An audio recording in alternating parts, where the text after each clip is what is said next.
Tak musím priznať, že na začiatku som bol trošku nervózny, aj keď som sa snažil si to nepripúšťať, snažil som sa nejak vžiť do toho, že to je obyčajný zápas a že tam prebehne nejaká predávačka, nejaké ceny, ale je pravda, potom keď ten zimák tlieskal celý, tak mi bolo celkom tak nie že úzko, zároveň príjemne, ale bol to nádherný pocit, ale priznám sa, že trošku som bol aj rozklepaný. 3 kola pred 1000 zápasom mi majiteľ Pavel Ohra povedal, že sa mi blíži nejaký milník veľký, tak mi to spočítal a je pravda, že od tej chvíle som už tak trošku na to pomýšľal. V každom prípade som strašne rád, že Zdeno došiel, ja som mu aj poďakoval za to.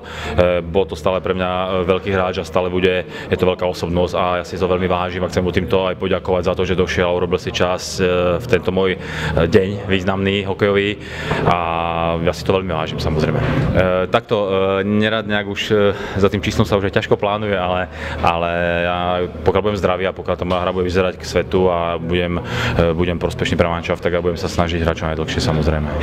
No ja som to niekde spomenul, no bolo by to krásne, určite bolo by to krásne, nielen pre mňa, ale určite aj pre moju mamu by to bolo nádherné, keby videla vlastne syna s vnukom hrať, ale je to ešte ďaleko, ja to nejak neriešim. Hovorím, spomenul som to niekde v rozhovore,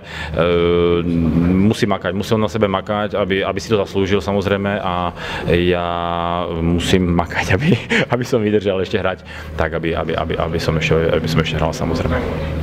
Dobre sa na to díva, samozrejme, je to trošku zaväzujúce, pretože to prvé miesto je krásne, ale vieme, že tí všetci pod nami na nás pozerajú a budú nás chcieť dostať dole, zosadiť, takže my musíme pozerať stále nejak dopredu a hrať ten istý hokej, ktorý hráme. Zatiaľ nám hra, chvála Bohu, ide, darí sa nám, vychádzajú nám aj preslovky, aj tá hra. Musím, ako sa hovorí, kúť železo, pokiaľ je žhavé a hrať naplno a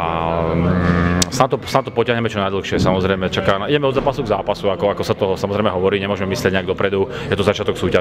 súťaže a som rád, že nám zatiaľ takto vychádza, bodaj by to vydržalo.